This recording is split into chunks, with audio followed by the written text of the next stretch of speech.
17 targets. That was what Rin Castellano counted from her position on the water tower as gunfire erupted across Camp Resolute. 17 armed men executing wounded SEALs in the courtyard below. She was 18 years old, bleeding from a graze on her arm, and completely alone. Her grandfather had trained her for exactly this moment. He had spent 12 years turning her into something the military did not have a name for. And in the next 40 minutes, she would kill every single one of them. But that was not how this story started. This story started 48 hours earlier, when a girl who looked like she belonged in a high school classroom stepped off a transport vehicle and into a world that wanted to destroy her. Before we go any further, drop a comment and let us know what state you're watching from. Maybe you have seen someone everyone underestimated prove the doubters completely wrong. The Nevada sun hit Rin like a physical force as she stepped onto the dusty ground of Camp Resolute. Her doflippe weighed 40 pounds. Her rifle case weighed 12. Neither felt heavy to her anymore. She had been carrying weight since she was 6 years old, when her grandfather first placed a training rifle in her hands and told her that weakness was a choice she would never be permitted to make. The compound sprawled across the desert canyon like a wound in the earth. Concrete buildings bleached pale by years of relentless sun. Chain-link fencing topped with razor wire. And everywhere, men who looked at her like she had wandered into the wrong place. She had been assigned to Camp Resolute for a joint special operations training exercise. Army sniper attached to SEAL team evaluation. On paper, it was a standard inter-service cooperation assignment. In reality, she knew exactly why she was here. Her grandfather had called in his last favor before he died. Lieutenant Commander Okonkwo owed him something that could never be repaid, and this assignment was the beginning of settling that debt. A group of SEALs stood near the barracks entrance, watching her approach. Their eyes tracked her like predators assessing prey. She counted 6 of them, all built like weapons, all wearing expressions that ranged from amusement to contempt. The largest of them stepped forward. His chest was broad enough to block the sun. Master Chief Devlin Hargrave. She had memorized his file on the transport. 22 years in the teams. 3 combat deployments. A reputation for breaking soldiers who did not meet his standards. Well, Hargrave said, his voice carrying across the dusty ground. They actually sent her. I thought command was joking. One of the other SEALs laughed. Petty Officer Delgado, according to his name tape. He had the lean build of a sniper and the dismissive expression of a man who had seen too many recruits wash out to take any of them seriously. What is she, 17? Delgado asked. 18, Rin said. Her voice came out steady and flat. She had learned years ago that emotion was a weapon others would use against her if she let them see it. Hargrave walked a slow circle around her, examining her like she was equipment that had arrived damaged. 18 years old, 5'4", maybe 120 pounds, soaking wet. And they want me to believe you are a sniper. Rin did not respond. Her grandfather had taught her that silence was often the most powerful answer. Let them fill the void with their assumptions. Let them underestimate. It was the greatest advantage she would ever have. I have a daughter older than you, Hargrave continued. She is a dental hygienist. You know what she is not? A soldier. Because war is not a place for children playing dress-up. The other SEALs laughed. Rin felt the heat of humiliation crawling up her neck, but she kept her face still. Stone. Water. Nothing they could grip. A young Army private struggled past them, carrying equipment cases that were clearly too heavy for him. He stumbled, and one of the cases slipped from his grip. Without thinking, Rin stepped over and caught it before it hit the ground. She lifted it easily and nodded for him to lead the way. The private blinked at her with surprise and gratitude. Thanks, he whispered. She helped him carry the cases to the supply building, ignoring the mocking whistles from the SEALs behind her. When she returned, Hargrave was waiting with his arms crossed. Sweet, he said. The little girl has a helper complex. That will get you killed faster than anything else out here. You know what happens to soldiers who care more about saving others than completing their mission? They become heroes, Rin said quietly. They become corpses, Hargrave corrected. and they take good soldiers with them.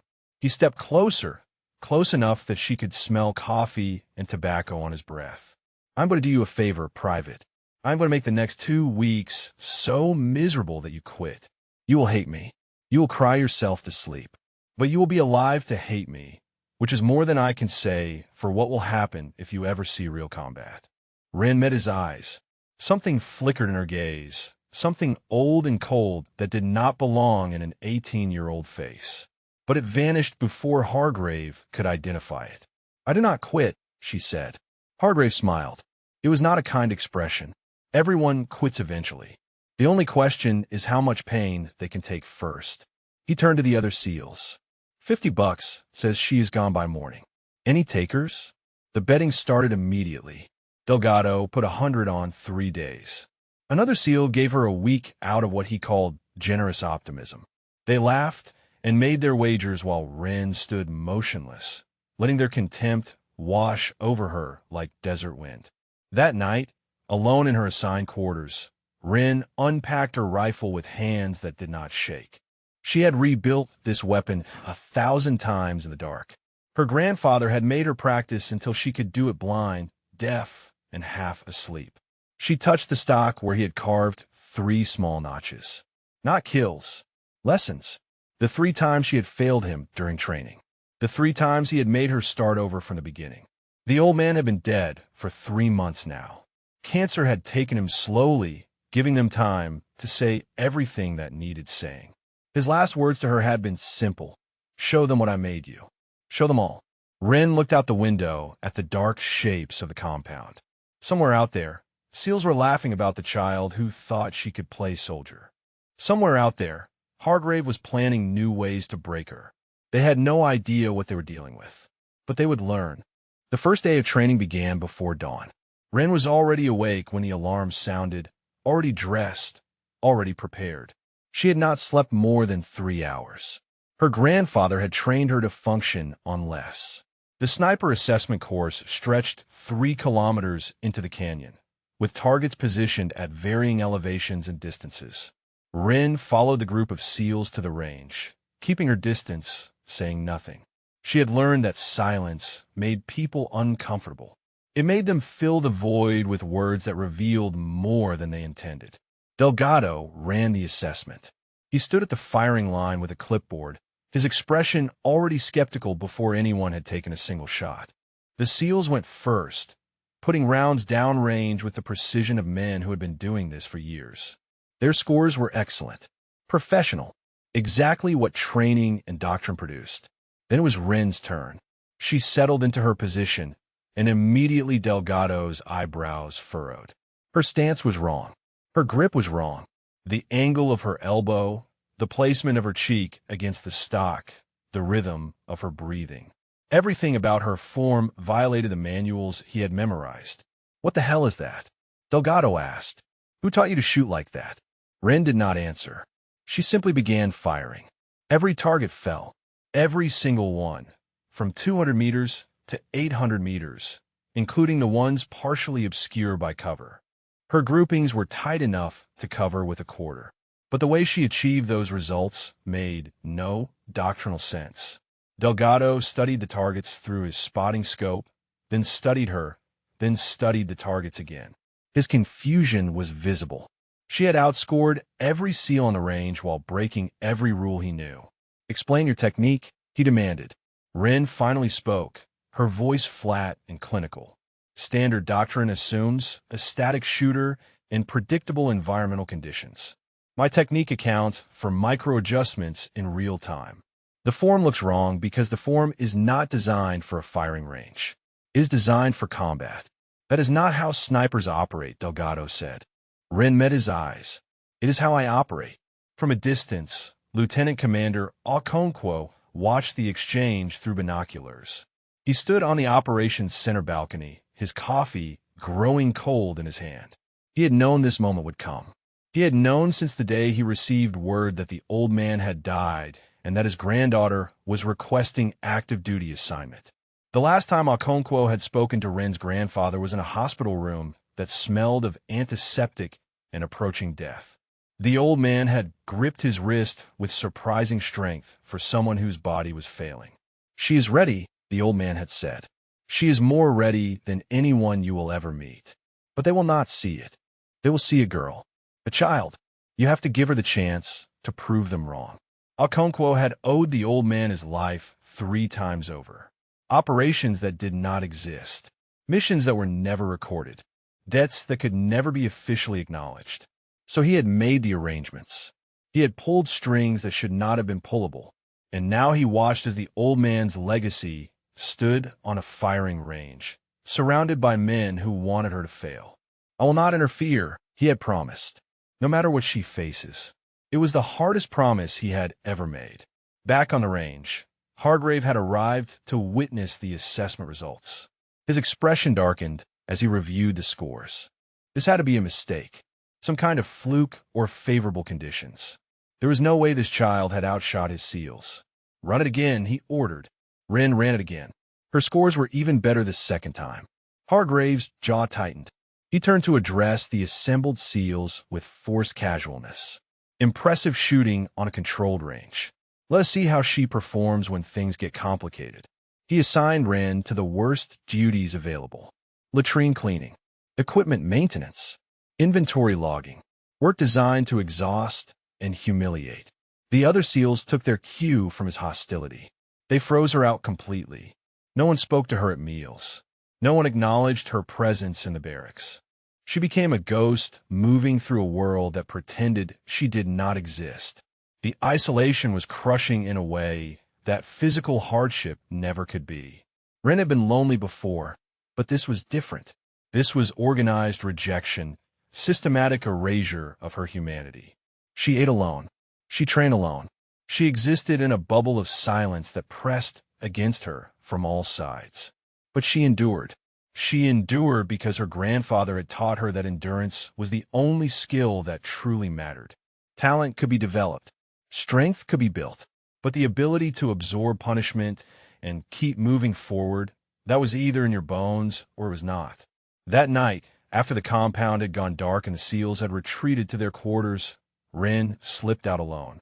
She made her way to the far end of the range, beyond the standard target positions, into the darkness where the canyon walls rose like sentinels against the star-filled sky. She set up her position with practiced efficiency. Then she began to shoot. The targets she engaged were not the standard assessment markers. They were natural features at extreme distances. A rock formation at 900 meters. A dead tree at 1100. A canyon edge at 1300 meters that would have been considered impossible by anyone who had not been trained by a man who did not believe in impossible. Each shot landed true. Each impossible distance conquered with the same mechanical precision. Rin did not know she was being watched. Delgado had followed her out of suspicion. He had convinced himself that her assessment scores were somehow fraudulent, that she had cheated in some way he could not identify. He planned to catch her in the act of whatever deception she was running. Instead, he crouched in the shadows and watched her put rounds into targets that he could barely see through his night vision scope. His hands began to tremble, not from cold, from something closer to fear. He had been a SEAL sniper for 7 years. He had trained with the best shooters in the world. He had never seen anything like what this 18-year-old girl was doing in the darkness. What the hell is she? He whispered to himself. The question hung in the desert air, unanswered. But somewhere in the back of his mind, Delgado was beginning to understand that everything he thought he knew about this girl was wrong. Everything everyone thought they knew was wrong. And that realization terrified him more than he wanted to admit. Delgado found her at breakfast the next morning. Rin sat alone at the far end of the mess hall, eating mechanically, her eyes tracking movement patterns she probably was not even conscious of cataloging. He set his tray down across from her without asking permission. She looked up but said nothing. "Waiting. I followed you last night," Delgado said. His voice was low enough that no one else could hear. "I saw what you did on the range." Rin's expression did not change. And I have been shooting for 15 years. I train at the best programs the military has. I have never seen anyone do what you did. He leaned forward. "Who taught you?" "Someone who does not exist anymore." "That is not an answer." Rin set down her fork. It is the only answer I have. She held his gaze with that unsettling stillness that made her seem older than her years. Are you going to tell Hargrave? Delgado considered the question. He should tell Hargrave. That was the proper chain of information. But something stopped him. Maybe it was curiosity. Maybe it was the first flicker of respect he had felt since she arrived. Maybe it was simply the desire to understand before he made any decisions. Not yet, he said, but I want to know more. Then watch, Rin said. That is all I can offer. She picked up her tray and left him sitting alone with questions he could not answer. The joint exercise briefing convened at 0900. Rin stood at the back of the room while Hargrave outlined the operation. 2 days of simulated combat scenarios across the compound and surrounding terrain. SEALs versus Army elements in a series of escalating engagements designed to test coordination and adaptability.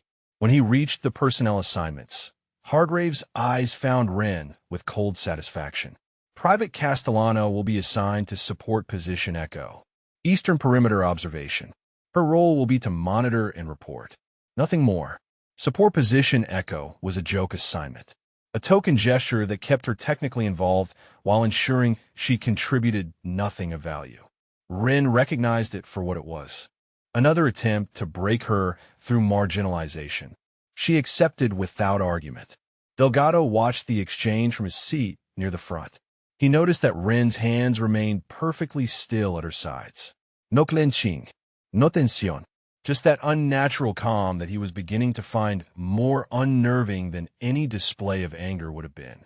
After the briefing, he approached Hargrave in the corridor. Master Chief, a word? Hargrave turned with the impatient expression of a man who had too much to do and too little respect for interruptions. What is it, Delgado? The girl. Castellano. Her scores yesterday were exceptional. Hargrave's expression hardened. Exceptional on a range. Controlled conditions. Static targets. That means nothing in the real world. I understand that, but maybe we should consider giving her a more active role in the exercise. See what she can actually do. Hargrave stepped closer, lowering his voice. Let me tell you something about that girl. She is 18 years old. She has never seen combat. She has never watched a friend die. She has never had to make a decision that costs lives.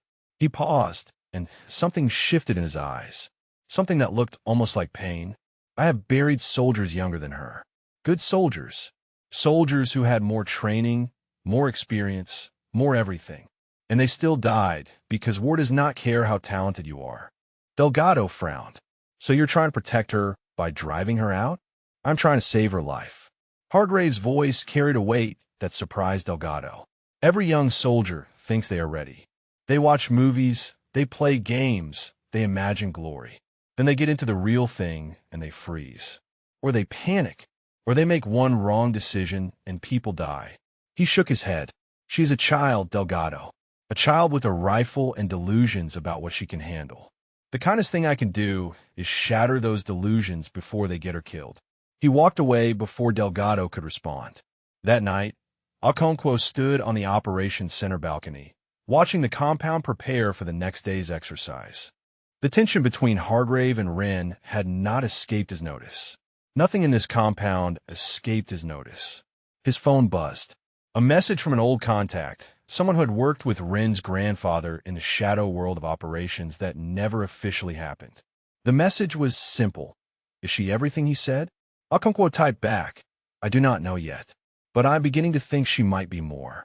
He deleted the conversation and pocketed his phone. The old man had called his granddaughter the most dangerous person he had ever trained. At the time, Okonkwo had assumed it was the exaggeration of a dying man who loved his family. Now he was not so sure. Below, he could see Rin crossing the compound alone. She moved differently than other soldiers. There was an economy to her motion, a predatory efficiency that most people would never notice. But Okonkwo had spent 30 years learning to notice things that others missed. She was not just trained. She was forged, shaped by someone who understood exactly what kind of weapon a human being could become. The exercise would begin at dawn. Rin would be relegated to a meaningless position on the perimeter while the SEALs played their war games. It was not fair. It was not right. But Okonkwo had promised not to interfere. He had promised to let her prove herself on her own terms. He just hoped those terms would not get her killed. The night passed in restless anticipation. Ren cleaned her rifle 3 times. She reviewed the compound layout until she could navigate it blindfolded. She calculated distances and angles and contingencies for scenarios that existed only in her mind. Her grandfather's voice echoed in her memory. Preparation is not about expecting the expected. It is about being ready for everything that could possibly go wrong. At 0400, she was already awake when the first explosion shattered the silence. It was not part of the exercise. The power died. Communications went dark. And somewhere near the main gate, automatic weapons fire erupted in sustained bursts that had nothing to do with simulation. Ren grabbed her rifle and moved to the window. In the pre-dawn darkness, she could see muzzle flashes. She could see figures moving with tactical precision. She could see bodies falling. This was not an exercise. This was an attack. And everyone who had dismissed her as a child was about to learn exactly what that child was capable of. The compound erupted into chaos. Ren watched from her position on the eastern perimeter as methodical destruction unfolded across Camp Resolute. The attackers moved with precision that spoke of extensive planning. They knew the compound layout. They knew where the armory was. They knew where the communications center was. This was not random violence. This was a surgical strike. She counted the muzzle flashes, estimated positions, calculated force strength. At least 15 hostiles, possibly more.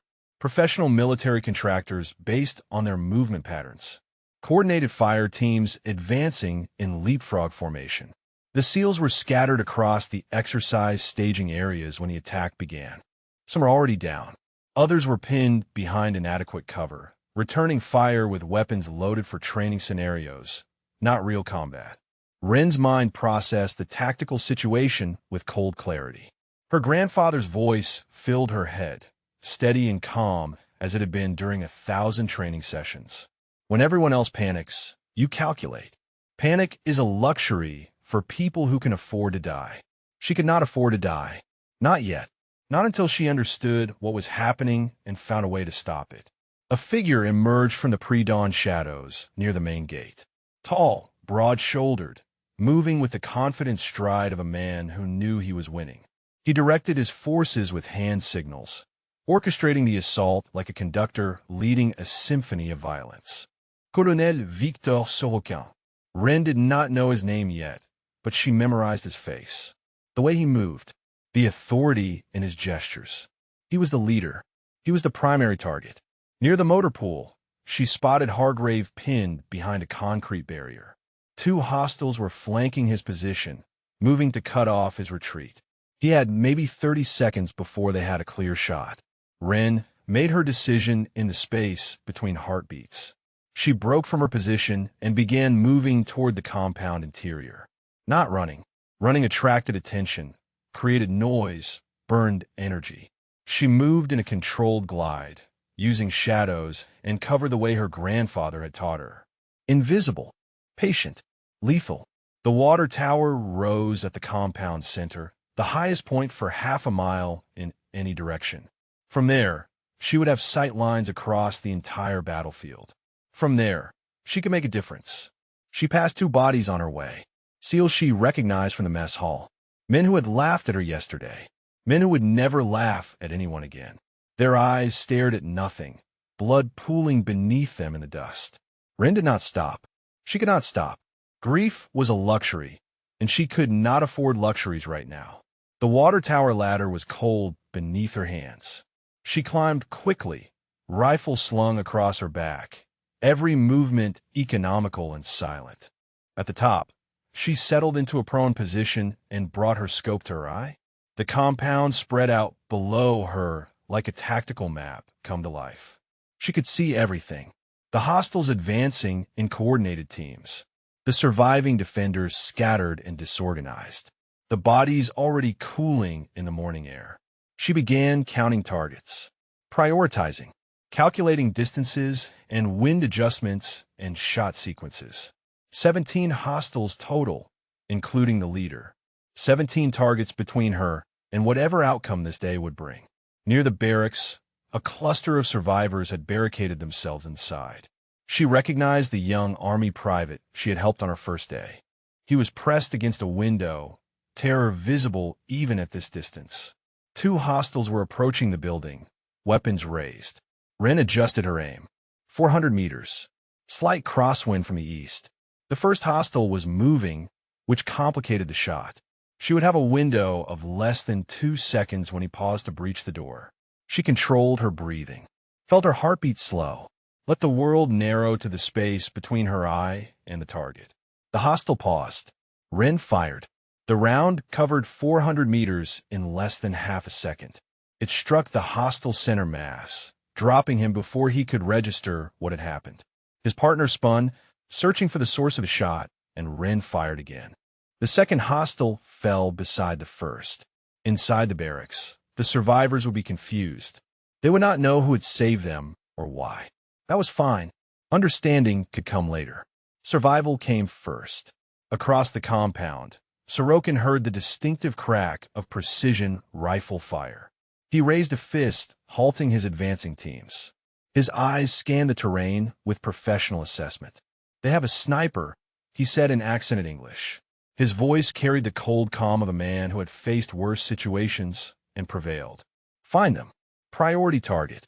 His men began adjusting their approach, moving to covered positions, searching for the shooter who had just changed the equation. Sorokin studied the shot angles, calculating probable sniper positions. The water tower was the obvious choice. Too obvious, perhaps, but he had not survived 30 years of conflict by ignoring obvious threats. He gestured to a foreman team. "The tower. Flush them out." The team began moving toward Ren's position with lethal efficiency. She saw them coming. For hostiles breaking from cover, advancing in tactical formation toward the base of the water tower. They would reach her in approximately 3 minutes. She could take 2 of them, maybe 3, before they reached positions that would compromise her angle. But if she engaged them now, she would reveal her exact location to everyone. The element of surprise would be gone, and she would lose the ability to protect the survivors scattered across the compound. Ren made her calculation. She could not stay here, but she could not simply run either. She needed to become something more than a fixed position. She needed to become a ghost. Her grandfather had trained her for this. Not just marksmanship, not just tactics. He had trained her to be everywhere and nowhere, to strike and vanish, to make one shooter seem like 10. She descended from the tower before the team arrived, melting into the compound infrastructure like smoke dissolving into air. Behind her, the 4 hostiles would find an empty position and a mystery. Somewhere in the chaos, Sorokin smiled coldly. So their sniper was smart. That made things more interesting. "Find them," he ordered his men, "and make them regret interfering." The hunt had begun. Ren moved through the compound like water, finding cracks in stone. She stayed low, stayed silent, used every shadow and corner her grandfather had taught her to exploit. The hostiles were searching for a sniper in a fixed position. They were not prepared for what she had become. She circled behind the supply building and assessed her options. The foreman team had reached the water tower and found nothing. Their confusion was visible even from 200 meters away. They reported to Sorokin on their radios, voices carrying fragments of Russian that Ren could not translate but understood in tone. Frustration. Uncertainty. Good. Uncertainty was a weapon she could use. Near the motor pool, Hargrave was still pinned down. The 2 hostiles flanking him had taken cover behind fuel drums, waiting for him to make a mistake. He was wounded, she realized. Blood darkened his left shoulder, and his movements had the careful quality of a man managing pain. Ren calculated the shot. 320 meters. Clear sight line through a gap between buildings that would exist for approximately 4 seconds as she moved past. She would have to shoot while walking, a technique her grandfather had drilled into her until it became as natural as breathing. She began moving, counted her steps, felt the rhythm of her stride synchronize with her breathing. The gap appeared. She raised her rifle without breaking pace. Found the first hostile in her scope. squeezed the trigger. The hostile dropped. His partner spun toward the sound, and Rin fired again before the gap closed. The second hostile collapsed against the fuel drums, sliding to the ground in a heap. Hargrave looked around wildly, trying to identify his savior. He saw nothing, just empty space where death had briefly visited. Rin was already gone, melting back into the shadows before anyone could triangulate her position. 3 kills now. 14 hostiles remaining, plus Sorokin. She needed to keep moving, needed to stay unpredictable. Her grandfather's voice echoed in her memory. The moment they understand your pattern is the moment you die. Never give them a pattern. Across the compound, Delgado was dragging himself toward cover. A round had torn through his shoulder during the initial assault, and blood soaked his uniform from collar to waist. He had lost his primary weapon somewhere in the chaos. All he had was a sidearm and fading strength. He had seen the shots that save Hargrave. Impossible shots from an invisible shooter. He knew who it was. There was only one person in this compound capable of what he had just witnessed. The girl. The 18-year-old child they had all mocked and dismissed. She was out there somewhere, hunting the hunters. A hostile appeared around the corner of the barracks, weapon raised, scanning for targets. Delgado pressed himself flat against the wall, knowing he was too weak to fight, knowing he was about to die. The hostile's head snapped back. He crumpled to the ground with a hole where his eye had been. The shot had come from somewhere to the east, but Delgado could not identify the source. 5 kills now. 12 hostiles remaining. Rin repositioned again, this time climbing to the roof of the mess hall. The elevation gave her new angles, new opportunities. She could see Sorokin now, standing near the operations center with 3 of his men. He was studying the compound with the cold patience of a predator who knew his prey could not escape. But he did not know about her. Not really. He knew there was a sniper. He did not know what kind. She lined up a shot on one of his guards. 800 meters. Challenging, but achievable. If she killed Sorokin's protection, she might be able to take him next. Her finger touched the trigger. Then Sorokin moved. He stepped behind the concrete pillar at the operations center entrance, taking himself out of her line of fire. His timing was too perfect to be coincidence. He had sensed a threat somehow, felt her attention on him. Professional, Rin thought. Very professional. She shifted her aim to the exposed guard instead. The shot was clean. The guard fell. 6 kills. 11 hostiles remaining. Sorokin did not flinch at the death of his man. He simply stepped further into cover and raised his radio. She is good, he said calmly. Very good, but she is one person, and we are many. Flush her out. Use the hostages. Rin's blood went cold. Near the barracks, 2 hostiles grabbed a wounded SEAL and dragged him into the open. They forced him to his knees in the center of the courtyard, weapons pressed to his head. Come out, one of them shouted. Come out, or we execute him. You have 30 seconds. Rin's scope found the wounded SEAL. She recognized him. Petty Officer Brennan. He had been one of the men betting on how quickly she would quit. Now he was on his knees, waiting to die, and she was the only person who could save him. 20 seconds. She could take one of the hostiles. Maybe both, if she was fast enough. But they were positioned to shield each other, and any shot that missed would result in Brennan's immediate execution. 15 seconds. Her grandfather had taught her about moments like this. Moments where every option seemed impossible. He called them crucibles. Points where training and instinct merged into something beyond either. 10 seconds. Rin made her decision. She shifted her position, exposing herself just enough to create a clear angle. The hostiles would see her muzzle flash. They would know exactly where she was. The element of surprise would be gone, but Brennan would live. 5 seconds. She fired twice in rapid succession. Both hostiles dropped before they could pull their triggers. Brennan collapsed forward, sobbing with relief, alive because an 18-year-old girl had chosen his life over her advantage. 8 kills. 9 hostiles remaining. But now Sorokin knew exactly where she was, and he was already sending his men to kill her. Rin was already moving before Sorokin's men reached the mess hall roof. She dropped through a ventilation access hatch, landed in the kitchen below, and exited through a service door that faced away from the approaching hostiles. By the time they climbed to her previous position, she was 200 meters away, circling back toward the compound's southern edge. Her grandfather had called this technique the Phantom Protocol. Never be where they expect. Never move the direction they predict. Become so unpredictable that they begin to doubt their own senses. The hostiles on the roof reported to Sorokin. Nothing. She's gone again. Sorokin's voice came back cold and thoughtful. One shooter, moving constantly, hitting targets across the entire compound. Either we are facing multiple snipers, or we are facing something extraordinary. He paused, and when he spoke again, there was something new in his tone. Something that might have been respect. Find out which. Inside the operations center, Okonkwo had barricaded himself with 3 surviving staff members. The security monitors were dead, but the backup cameras on battery power still showed fragments of the compound. He watched the feeds with growing disbelief. He saw a hostile drop near the motor pool, then another near the barracks, then 2 more in the courtyard. All precision shots, all lethal, all from a shooter who never appeared on any camera for more than a flickering instant. "It is her," he whispered, the old man's granddaughter. One of the staff members, a young communications specialist named Torres, looked at him with confusion. "Sir?" Okonkwo did not answer immediately.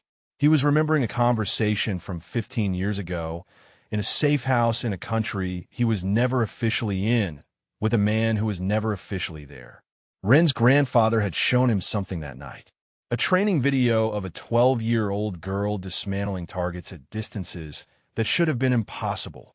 The old man had been proud in a way Okonkwo had never seen before. "She's going to be better than me," the old man had said. "When I am gone, she will be the best there has ever been." Okonkwo had thought it was paternal exaggeration, the boasting of a man who had nothing in his life except his work and his granddaughter. He was not exaggerating, Okonkwo said now, more to himself than to Torres. He was not exaggerating at all. Outside, Ren had found a new position in the shadow of the water treatment building. From here, she could see 2 hostiles moving toward the barracks where the survivors were sheltered. They were going to breach. They were going to execute everyone inside. She could not allow that. The shots were difficult, 370 meters through a narrow gap between structures. She would have to hit both targets within 2 seconds, or the survivor would alert the others. Ren controlled her breathing, felt her heartbeat slow to a steady rhythm. Her grandfather's voice filled her mind. "You're not pulling a trigger. You're releasing an outcome that already exists. The bullet is already there. You're simply letting it go." She fired, shifted, fired again. Both hostiles fell. 10 kills. 7 hostiles remaining, plus Sorokin. But the effort was taking its toll. Ren had been moving constantly for over an hour. Her muscles burned with accumulated strain.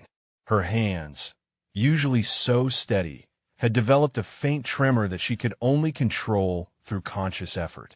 She was 18 years old. She was extraordinary, but she was still human. Sorokin noticed the pattern. He had been watching the shot timing, analyzing the intervals between kills.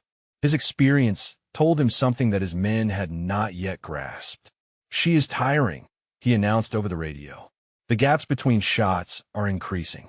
She is one person, and one person has limits. Press her. Keep her moving. Do not let her rest." He understood now what he was facing. Not multiple snipers. Not a military response team. One shooter. One impossibly skilled shooter who was slowly, inevitably, beginning to wear down. Tom was on his side. All he had to do was keep the pressure up until she made a mistake. Near the motor pool, Hargrave had managed to move to a better position. His shoulder screamed with every motion, but he forced himself to keep going. He had seen the shots that saved him. He had seen the impossible precision, and he had realized, with a shame that burned deeper than his wound, exactly who was fighting for them. The child he had tried to break. The girl he had dismissed as a liability. She was out there alone, killing professionals twice her age, protecting people who had treated her with nothing but contempt. Hargrave had been wrong. He had been catastrophically, unforgivably wrong. He began moving toward the operations center. If he could reach Okonkwo, they could coordinate. They could mount some kind of response. They could help her. Because right now, an 18-year-old girl was the only thing standing between survival and annihilation. And she could not hold out forever. Rin pressed her back against the water treatment building and allowed herself 10 seconds of rest. Just 10 seconds. Her hands were shaking visibly now. The tremor was small, but at the distances she was shooting, small tremors meant missed shots. She thought about her grandfather, about the years of training that had prepared her for this moment, about his final words. Show them what I made you. Show them all. She had shown them. She had killed 10 men and saved countless lives. But there were still 7 hostiles out there. Still Sorokin, who was smarter and more patient than any enemy she had ever faced. And she was running out of strength. 9 seconds. Her grandfather had taught her that the body could always give more than the mind believed possible. Pain was information, not limitation. Exhaustion was a signal, not a command. 5 seconds. She would keep fighting until there was nothing left. Until every hostile was dead, or she was. 2 seconds. Rin pushed herself up, steadied her rifle, and began moving again. The hunt was not over yet. The weight of what she was doing settled over Rin like a physical burden. She had taken cover behind a maintenance shed on the compound's western edge, her back against sun-warmed metal, her rifle across her knees. For the first time since the attack began, she allowed herself to feel. 10 men. She had killed 10 men.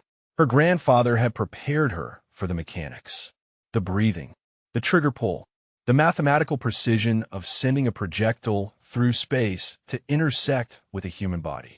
He had not prepared her for the faces. She saw them when she closed her eyes. The hostile near the barracks who had looked almost surprised when the round found him. The 2 in the courtyard who had died, so close together they might have been brothers. The guard near Sorokin who had been laughing at something just before her bullet ended his existence. They were enemies. They had come here to kill. They would have murdered everyone in this compound without hesitation. But they had also been human. They had family somewhere. People who would grieve. Lives that had ended because an 18-year-old girl was very, very good at killing. Rin felt the tears before she could stop them. Hot and unwelcome, sliding down her cheeks in silent streams. She did not sob. She did not make a sound. Her grandfather had trained that out of her years ago. But the tears came anyway, her body's rebellion against the impossible thing she was doing. Her grandfather's voice rose in her memory, gentler than it had ever been during training. The ones who feel nothing are the ones who become monsters. Feel it, Ren. Feel all of it. Then continue anyway. She wiped her face with the back of her hand, steadied her breathing, let the grief exist without letting it control her. Then she continued anyway. Inside the barracks, the survivors huddled in terrified clusters. The young Army Private Ren had helped on her first day, pressed himself against the wall beneath a window, listening to the sporadic gunfire outside. He did not know who was fighting for them. He only knew that someone was, and that knowledge was the only thing keeping him from complete despair. Private Chun, someone whispered. His name was actually Private Marcus Chun, 20 years old, on his first assignment out of basic training. He had joined the army because his father had served and his grandfather before that. He had never imagined his first real experience would be cowering in a barracks while death stalked outside. Private Chun, the voice repeated. Look, Chun turned to see another survivor pointing toward the window. Through the dusty glass, he could see the courtyard where 2 hostiles had been about to breach their building. Both lay motionless on the ground, dropped by shots that had come from nowhere. Someone is protecting us, the other survivor whispered. Someone out there is on our side. Chin thought about the girl who had helped him carry equipment cases. The quiet one with the old eyes. He had heard the SEALs mocking her, making bets about when she would quit. He had felt sorry for her, without having the courage to say anything. Now he wondered if that girl was the reason he was still alive. Across the compound, Delgado had managed to reach a defensible position near the armory. His shoulder wound had stopped bleeding, but the arm was nearly useless. He had recovered an assault rifle from a fallen hostile and was doing his best to provide covering fire when opportunities arose. But mostly he watched. He watched an 18-year-old girl do things that should have been impossible. He tracked her shots by their results, never seeing her, only seeing the body she left behind. It was like watching a force of nature. A hurricane with a rifle. How? He muttered to himself. How is she doing this? He thought about the night he had followed her to the range, the shots she had made in the darkness. He had been afraid then, though he had not wanted to admit it. He was more afraid now, but the fear had transformed into something else. Awe, pure, absolute. Near the operations center, Hargrave finally reached Okonkwo. He practically fell through the barricaded door, blood loss making him clumsy. Okonkwo caught him and lowered him to the ground. The girl, Hargrave gasped. The sniper. It is her, is it not? Okonkwo nodded. It is her. How? Hargrave's voice cracked with something between disbelief and shame. How is she doing this? Her grandfather trained her. Okonkwo's voice was quiet. He was the best I ever knew, and he spent 12 years turning her into something better. Hargrave closed his eyes. The weight of his cruelty pressed down on him like a physical force. He had tried to break her. He had mocked her and isolated her and done everything in his power to drive her away. And now she was fighting alone, bleeding for people who had treated her like garbage. I was wrong, he whispered. God help me, I was so wrong. Okonkwo said nothing. There was nothing to say. Outside, Ren eliminated 2 more hostiles who had gotten too close to the barracks. The shots were clean, precise, lethal. 12 kills now. 5 hostiles remaining, plus Sorokin. But her hands would not stop shaking. The tremor had spread from her fingers to her wrists, making every shot a battle against her own body. She was burning through reserves she did not have, running on fumes and willpower and the stubborn refusal to let her grandfather down. She thought about him in his final days. The cancer had reduced him to a skeleton wrapped in paper-thin skin, but his eyes had remained sharp until the end. He had made her promise to use what he taught her, to protect people, to be worthy of the gift he had given her. I'm trying, grandfather, she whispered. I'm trying so hard. Somewhere in the compound, Sorokin checked his remaining forces. 5 men plus himself. The sniper had cut his platoon in half, and they still had not managed to locate her for more than fleeting seconds. She is remarkable, he admitted to himself. Truly remarkable. But remarkable was not invincible. And he could see the pattern in her shots now. The precision was still there, but the timing was inconsistent. She was making decisions a fraction slower than before. She was human, and humans had breaking points. Press harder, he ordered his men. She cannot last much longer. Sorokin understood snipers. He had hunted them and been hunted by them across 4 continents. He knew their psychology, their patterns, their weaknesses, and he knew that the most dangerous moment for any sniper was when they stopped thinking like a predator and started thinking like a protector. This one had made that transition.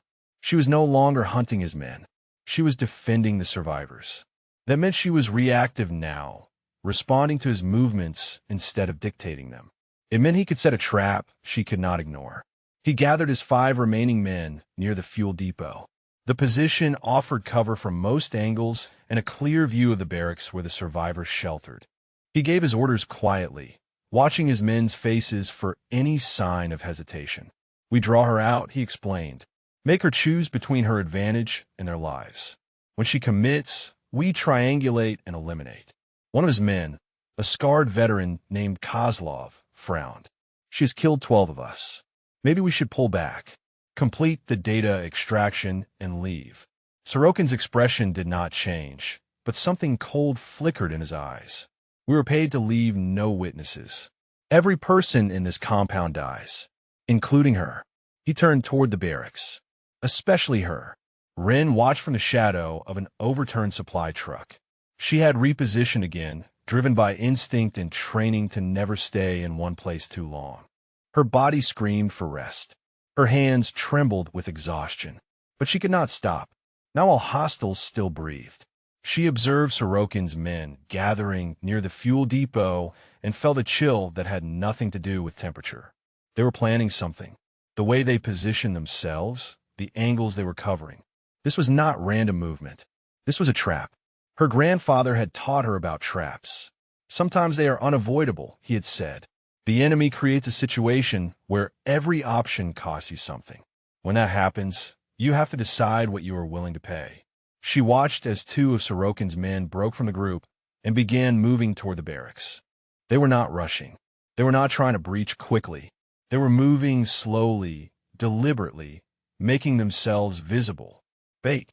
If she shot them, the others would triangulate her position.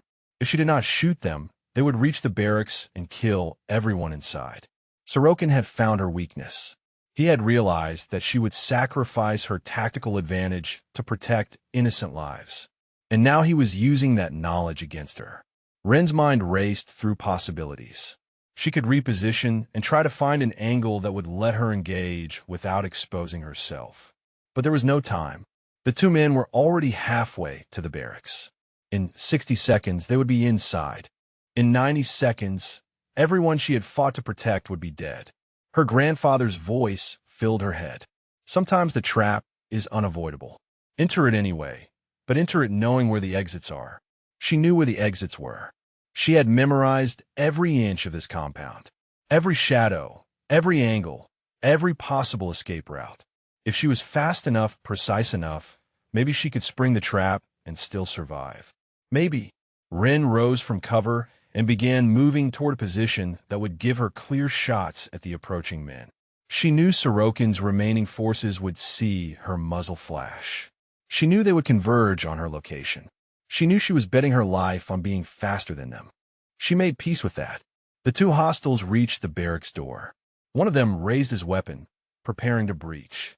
Ren settled her crosshairs on his center mass, controlled her breathing, and accepted what was about to happen. She fired. The first hostile dropped. She shifted aim, fired again. The second hostile fell beside him. 14 kills. 3 hostiles remaining, plus Sorokin. And now they knew exactly where she was. Ren was already running before the echo of her shots faded. She heard shouting behind her. Boots on gravel. The crack of automatic weapons fire tearing through the space she had just occupied. She dove behind a concrete barrier as rounds sparked off the ground around her.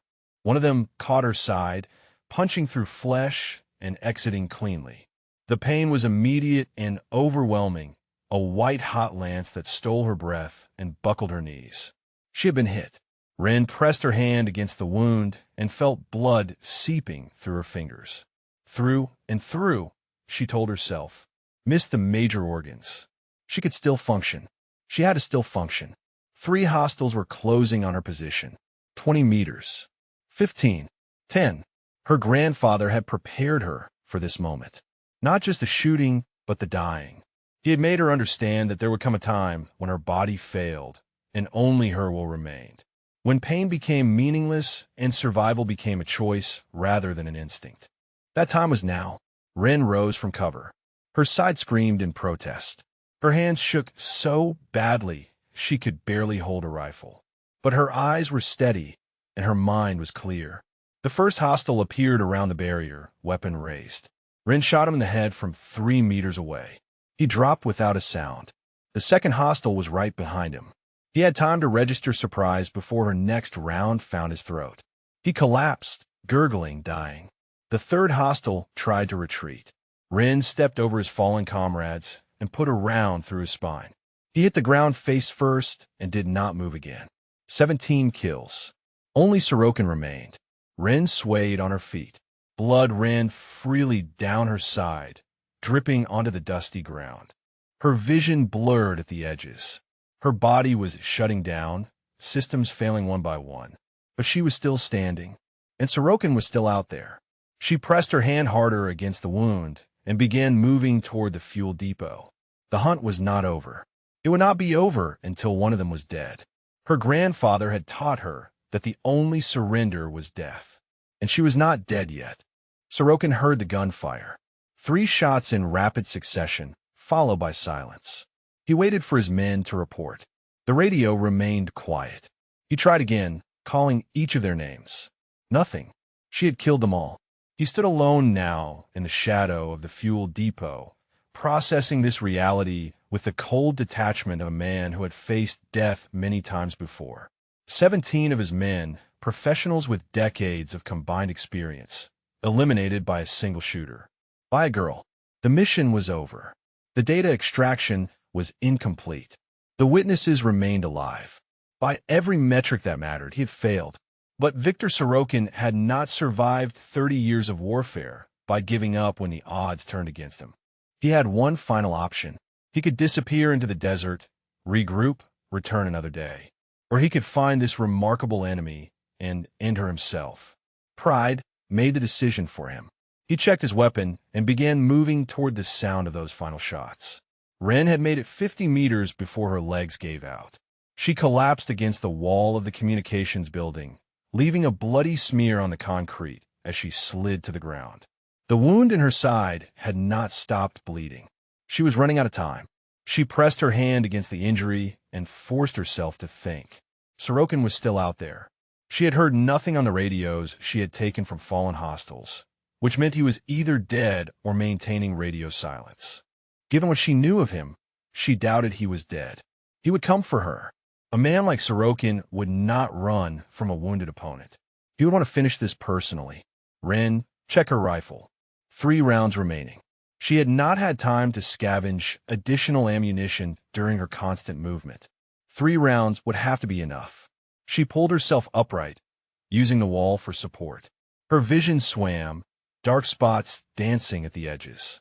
Blood loss was catching up with her. She had minutes, maybe less, before her body failed completely. Minutes would have to be enough, too. Inside the operations center, Hargrave had been watching through the surviving security cameras. He had seen Ren take the shot that wounded her. He had seen her kill 3 men at point-blank range while bleeding out. He had seen her collapse against the communications building. "We have to help her," he said. His voice was raw with urgency. "She's dying out there." Okonkwo shook his head. "There's still one hostile unaccounted for. If we leave this position, we could walk into an ambush. She saved all of us." Hargrave's eyes were bright with something that might have been tears. "Every person still alive in this compound is breathing because of her. I'm not going to sit here and watch her die." He grabbed a weapon from the emergency cabinet and moved toward the door. Okonkwo caught his arm. "Your shoulder," Okonkwo said. "You can barely stand." "Then I will crawl." Hargrave pulled free. "I owe her that much. I owe her more than I can ever repay." He was gone before Okonkwo could stop him. Ren sensed Sorokin before she saw him. A shifting of shadows at the edge of her vision. A presence that radiated danger like heat from a fire. She raised her rifle with arms that felt like they belonged to someone else. He emerged from between 2 storage containers, weapon held low, moving with the careful patience of a man who knew his prey was wounded. When he saw her, he stopped. They faced each other across 40 meters of open ground, predator and predator, each waiting for the other to make a mistake. "You are hurt," Sorokin observed. His English was precise, accented but clear. "You are bleeding. You can barely stand." Ren said nothing. She focused on keeping her rifle steady, on controlling the tremor in her hands through sheer force of will. "You killed 17 of my men," Sorokin continued. "Profesionals. Veterans. Men who had survived wars you have never heard of." He tilted his head, studying her with genuine curiosity. "How old are you?" 18, Ren said.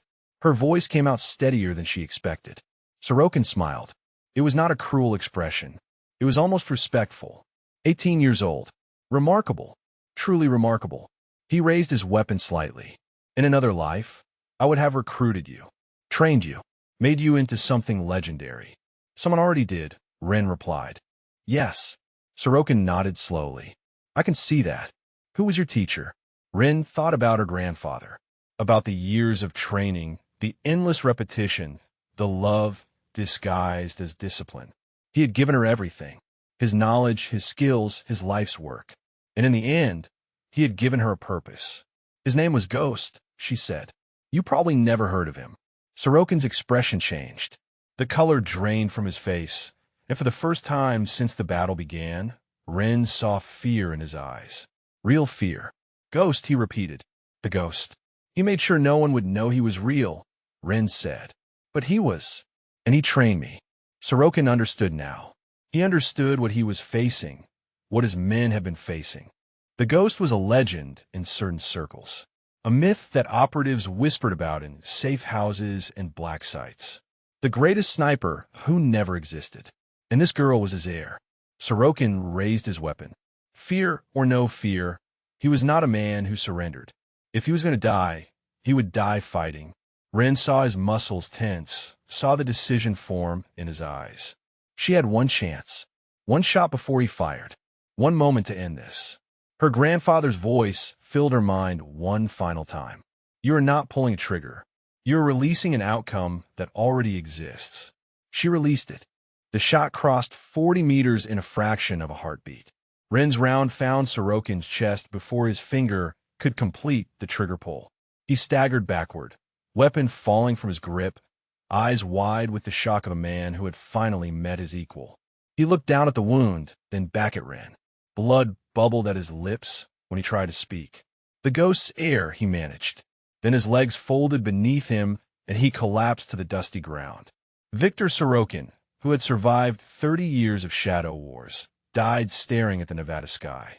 Ren lowered her rifle. The weight of it had become unbearable, her arms screaming with exhaustion and blood loss. She had 2 rounds left. She would not need them. 18 kills. The entire platoon. And she was still standing. Barely. Her knees buckled without warning. She hit the ground hard, pain exploding through her wounded side. The rifle slipped from her fingers. The world tilted sideways, colors bleeding together at the edges of her vision.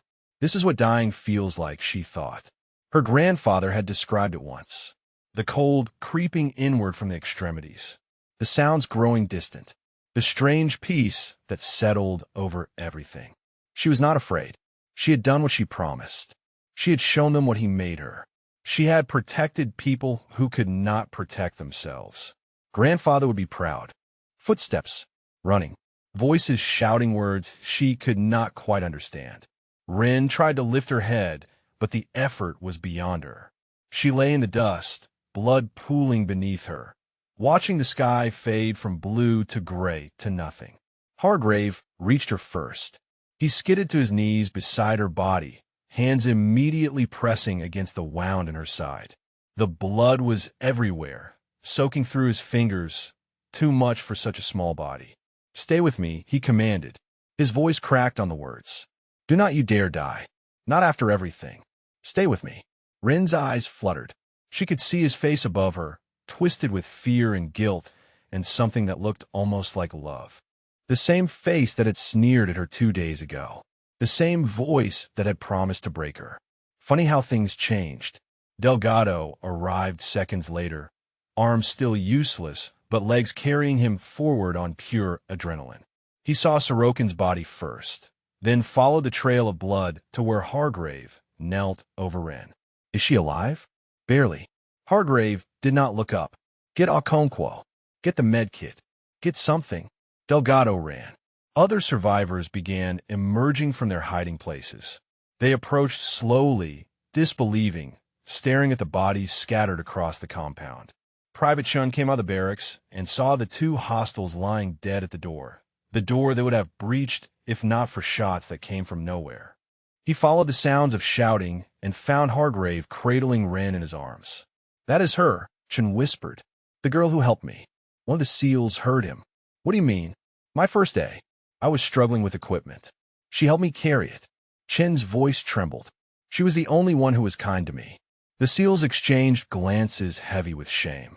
They had mocked her, bet against her, treated her like a joke, and she had saved every single one of them. Okonkwo arrived with the medkit and took over from Hargrave. His hands moved with practiced efficiency, packing the wound, applying pressure, doing everything possible to keep her alive until real help arrived. How bad? Hargrave asked. Bad. Okonkwo did not sugarcoat it. She has lost too much blood. We need medevac now. Communications are down, Delgado said. The hostiles destroyed the equipment. Then we make them work. Okonkwo looked up at the gathered survivors. Someone get to the comm building. Find anything that functions. I do not care if you have to build a radio from scratch. Get us a signal. 3 SEALs sprinted toward the communications building. Hargrave had not moved from Wren's side. He held her hand, watching her face for any sign of consciousness. Her skin was pale, almost gray. Her breathing was shallow and irregular. Why did you do it? He asked her, even though she could not hear. Why did you fight for us? After everything we did to you? He thought about the girl who had arrived 2 days ago. The silence she had maintained in the face of his cruelty. The stillness that had unnerved him. He had seen it as weakness, as evidence that she did not belong. He understood now that it was strength. A kind of strength he had never encountered before. I am sorry, he whispered. I am so sorry. The cameras had captured everything. The security footage that Okonkwo had been watching showed the entire battle in fragmented pieces. Wren appearing and disappearing like a ghost.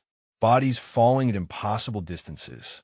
A one-woman army dismantling a professional military force. When the rescue helicopters finally arrived 40 minutes later, guided by a jury-rigged radio signal that 3 determined SEALs had managed to create, they found a compound littered with 18 dead hostiles and 1 barely breathing teenage girl who had killed them all. The medics loaded Wren onto a stretcher with urgent efficiency. Hargrave tried to climb into the helicopter with her, but a medic pushed him back. Family only, the medic said. Okonkwo stepped forward. I am her commanding officer. I am the closest thing to family she has. The medic hesitated, then nodded. Okonkwo climbed in beside Wren and took her hand as the helicopter lifted off. Below, the survivors of Camp Resolute watched the aircraft disappear into the sky. They stood among the bodies of the men who had come to kill them, alive because an 18-year-old girl had refused to let them die. None of them would ever be the same. The military hospital at Nellis Air Force Base had seen its share of combat wounded. Surgeons who had operated on soldiers from a dozen conflicts worked through the night to repair the damage to Wren's body. The bullet had missed her vital organs by centimeters, but the blood loss had pushed her to the edge of death.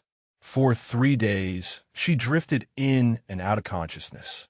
Machines beeped around her, tracking heartbeat and blood pressure and oxygen levels. For lines fed fluids into her veins. And outside her door, a rotation of people waited. Hargrave was there most often. He sat in the uncomfortable plastic chair, shoulder bandaged, refusing to leave for more than a few hours at a time. The nurses had stopped trying to send him away. They recognized the look in his eyes. Guilt, devotion, the desperate need to be present when she woke up. Delgado came when he could, arm in a sling, face still bearing the exhaustion of survival. He did not say much. He just sat with Hargrave and waited. Okonkwo handled the official matters. Debriefings, reports, the endless paperwork that followed any incident involving classified facilities and dead contractors. He answered questions about Wren with careful precision, revealing only what was necessary, protecting the rest. On the 4th day, Wren opened her eyes. The light was too bright. Everything hurt. She tried to move and discovered that her body had become a prison of bandages and tubes. For a moment, she did not remember where she was or how she had gotten there. Then it came back. The attack. The hunt. Sorokin's face as he died. 18 kills. She turned her head and found Hargrave watching her from the chair beside her bed. He looked terrible, unshaven, hollow-eyed, wearing the same clothes she had last seen him in. But when he saw that she was awake, something broke open in his expression. Hey, he said softly. Welcome back. Wren tried to speak, but her throat was too dry. Hargrave reached for a cup of water and held the straw to her lips. She drank gratefully, letting the cool liquid soothe the rawness. How long? She managed. For days. Hargrave set the cup down. You almost died. Twice on the operating table. The doctor said they had never seen anyone survive that much blood loss. Wren processed this information without emotion. She had known she was dying. The fact that she had not was simply another data point. The others? Everyone survived. Hargrave's voice caught. Because of you. Every single person in that compound is alive because of what you did. Wren closed her eyes. Relief washed through her, warmer than the blankets covering her body. She had kept her promise. She had protected them. I need to say something. Hargrave leaned forward. What I did to you, the way I treated you, it was wrong. It was cruel. And I am more sorry than I know how to express. Wren opened her eyes and studied his face. The arrogance she remembered was gone, replaced by something raw and humbled. This was not the same man who had promised to break her. You thought you were protecting me, she said. I thought I knew what you needed. Hargrave shook his head. I thought I understood what you were capable of. I was wrong about everything. Wren considered his words. Her grandfather had taught her about forgiveness, about the weight of carrying grudges through life. He had also taught her to recognize genuine remorse. I forgive you, she said. Hargrave's composure crumbled. He lowered his head, shoulders shaking with silent sobs. 22 years of service, countless combat deployments, and he had never cried in front of anyone. But this 18-year-old girl had broken something open inside him that he could not close. Wren reached out and touched his hand. It was a small gesture, but it meant everything. Over the following days, other visitors came. Delgado brought flowers and an awkward apology that Wren accepted with the same quiet grace. Private Chun appeared with a card signed by every survivor from the barracks, their gratitude expressed in handwriting that ranged from neat to barely legible. Okonkwo came last, on the day before Wren was scheduled to be released. He closed the door behind him and stood at the foot of her bed, regarding her with an expression she could not quite read. Your grandfather would be proud, he said. You knew him. It was not a question. I owed him my life. 3 times over. Okonkwo moved to the chair Hargrave had occupied for so many hours. He asked me to give you a chance to prove yourself. He said you would show them what you were capable of if they just gave you the opportunity. And you did, Wren said. You arranged my transfer. I did. Okonkwo nodded. I promised him I would not interfere, that I would let you succeed or fail on your own terms. It was the hardest promise I ever kept. Wren thought about the battle, about the moments when help would have been welcome, about the loneliness of fighting alone against impossible odds. I understand, she said, and I am grateful. Okonkwo reached into his jacket and withdrew a small object. He placed it in her palm. It was a challenge coin, worn smooth by years of handling. On one side was an eagle. On the other was a single word, ghost. He wanted you to have this, Okonkwo said, when you were ready. I think you're ready now. Wren closed her fingers around the coin. It was warm from Okonkwo's pocket, warm from years of being carried close to his heart. A piece of her grandfather that she had not known existed. Thank you, she whispered. Okonkwo stood. The brass wants to meet with you tomorrow. Debriefing, evaluation, discussion of your future. He paused at the door. I told them you deserve whatever you want. I'm in it. He left her alone with the coin and the silence and the weight of everything that had changed. Wren held the coin up to the light. Ghost. Her grandfather's name in a world that pretended he never existed. His legacy, passed down to her through blood and training and love. She pressed it to her heart and let herself cry for the first time since the battle ended. The conference room at Nellis was filled with more brass than Wren had ever seen in one place. Generals, admirals, intelligence directors, and officials whose titles she did not recognize. They sat around a long table covered with files and photographs, their faces carefully neutral as she entered. She was still healing. Her side ached with every step, and the doctors had warned her against strenuous activity. But she walked without assistance, back straight, chin level. Her grandfather had taught her that you never showed weakness to people who were evaluating you. Private First Class Castellano, a 3-star general, said, Please sit. Wren took the indicated chair. She noticed Hargrave standing against the back wall, no longer a patient, but apparently invited as a witness. Okonkwo sat at the far end of the table, his expression unreadable. The general slid a folder across the table. We have reviewed the footage from Camp Resolute. We have read the after-action reports. We have interviewed every survivor. He paused, letting the weight of his words settle. In 35 years of service, I have never seen anything like what you did. Wren said nothing. She waited. 18 confirmed kills, the general continued. against a professional military force that outnumbered you 17-1. You sustained a significant wound and continued fighting. You saved the lives of every person in that compound. He leaned back in his chair. How? I was trained, Rin said simply. By whom? The room went quiet. Rin could feel the attention focusing on her like a physical pressure. These were people who dealt in secrets, who understood that some truths were too dangerous to speak aloud. By someone who does not officially exist, she said, and I would prefer to honor his memory by keeping it that way. The general exchanged glances with several of his colleagues. Something passed between them, an unspoken communication that Rin could not interpret. We know who trained you, the general said finally. We have known since before you were assigned to Camp Resolute. Your grandfather's work was classified at the highest levels, but some of us remember. Some of us knew him. Rin felt her heart skip. She had not expected this. He was the best, the general continued. The absolute best.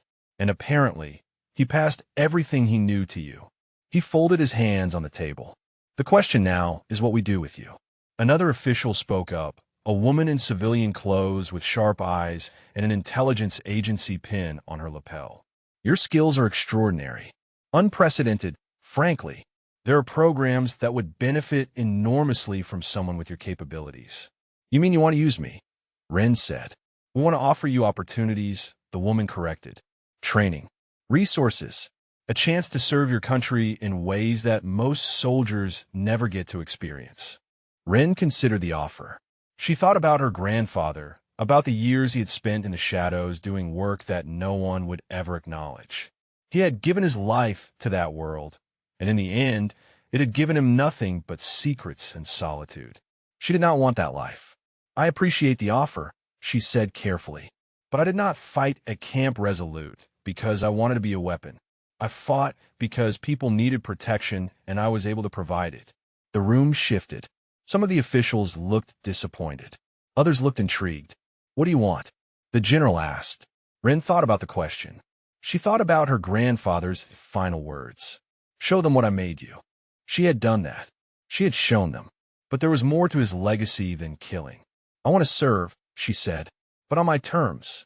I want to protect people, not hunt them. I want to train others the way my grandfather trained me. I want to make sure that what he taught me does not die with me. The general studied her for a long moment. Then slowly he nodded. Master Chief Hargrave has already submitted a recommendation, he said. He believes you should be assigned to Special Operations Training Cadre. He believes you have the potential to revolutionize how we develop our most elite soldiers. He paused. Do you agree with his assessment? Ren looked at Hargrave. The man who had tried to destroy her was now advocating for her future. The transformation was complete. I think I have a lot to learn, she said, but I also think I have a lot to teach. The general almost smiled. Then we are in agreement. He stood, and everyone else stood with him. Welcome to a new chapter, Private Castellano. We look forward to seeing what you accomplish. The meeting ended with handshakes and formal words. Ren accepted them with grace, but her mind was already elsewhere. She was thinking about the future, about the soldiers she would train, about the legacy she would build. 1 week later, she stood at her grandfather's grave. It was unmarked, just a simple stone in a quiet cemetery that most people would never find. The military had offered her a formal burial with honors, but she had declined. He would have wanted it this way. Forgotten by everyone except the people who mattered. She placed the challenge coin on the stone. The eagle caught the sunlight, gleaming against the gray granite.